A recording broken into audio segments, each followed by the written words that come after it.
Assalamualaikum warahmatullahi wabarakatuh. Perkenalkan, saya Emiliana Chandra Ningtyas dari Fakultas Kedokteran, Prodi Keperawatan Universitas Diponegoro dengan NIM 2202012313094. Di sini saya akan menjelaskan tentang masalah keperawatan gangguan eliminasi urin. Proses berkemih dimulai dari darah yang masuk ke ginjal, kemudian diolah hingga menghasilkan urin. Urin tersebut akan berjalan melalui ureter yang akan disalurkan menuju bladder atau nama lainnya kandung kemih. Pada proses berkemih, bladder akan mengalami pelebaran di perut. Setelah itu, terjadi kontraksi akibat otot detrusor. Proses berkemih dibagi menjadi dua. Yang pertama adalah melalui internal sphincter dan yang kedua adalah eksternal sphincter. Untuk yang pertama, proses ini dimulai dari sinyal yang menuju spinal cord akan berjalan menuju micturition center, kemudian meningkatkan proses parasimpatis dan menurunkan simpatis. Akan menyebabkan otot detrusor berkontraksi dan urin akan berjalan menuju internal sphincter. Di sini proses ini terjadi secara otomatis. Yang kedua adalah eksternal sphincter, di mana micturition reflex akan membagi dua menjadi Pontine Storage Center dan Pontine Micturition Center, yang kemudian sinyal tersebut akan dibawa ke otak karena bladder sudah terisi setengah. Proses ini terjadi di eksternal sphincter, di mana urin akan keluar sesuai dengan kemauan kita atau bisa diatur ingin berkemih sekarang atau ditahan. Setelah itu proses berkemih pun terjadi. Perbedaan kondisi dapat terjadi apabila tindakan medis diagnostik terjadi seperti pemasangan kateter, kemudian penurunan fungsi dan kapasitas bladder, kemudian imobilisasi, kelemahan otot pelvis, iritasi, dan kemampuan menyadari tanda gangguan ingin berkemih pada bladder itu menurun. Perbedaan kondisi ini akan menyebabkan gangguan eliminasi urin. Gangguan eliminasi urin dibagi menjadi dua. Yang pertama adalah perubahan neurologik dan yang kedua adalah perubahan struktur bladder. Perubahan neurologik dan perubahan struktur bladder akan menyebabkan perubahan otot urinaria. Perubahan otot urinaria ini menyebabkan gangguan kontrol berkemih.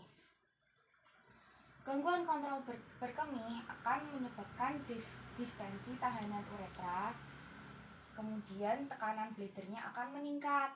Proses ini disebut dengan inkontinensia urin.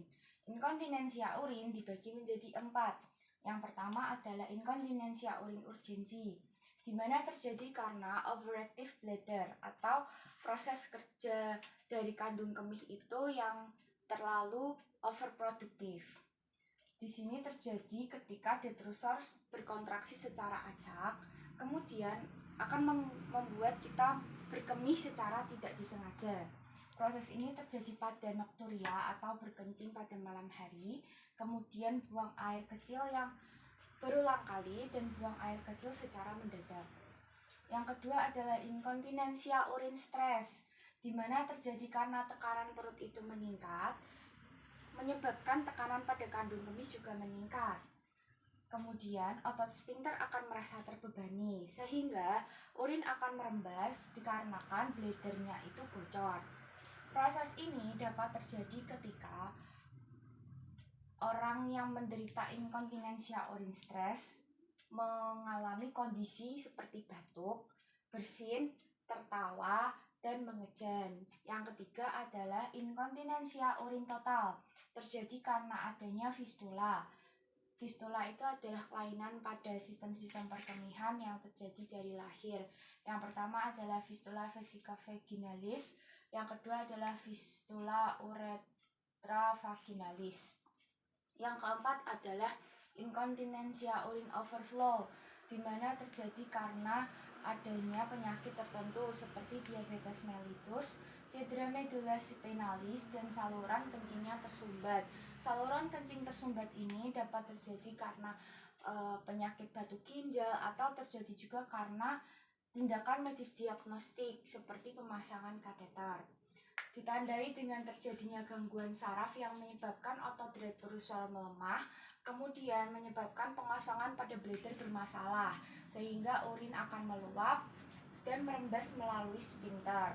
Proses ini menyebabkan pancaran urin menjadi lemah, urin menjadi sedikit, dan merasa tidak puas setelah buang air kecil. Jika hal ini terus-menerus terjadi, maka akan menyebabkan inkontinensia urin berlebih.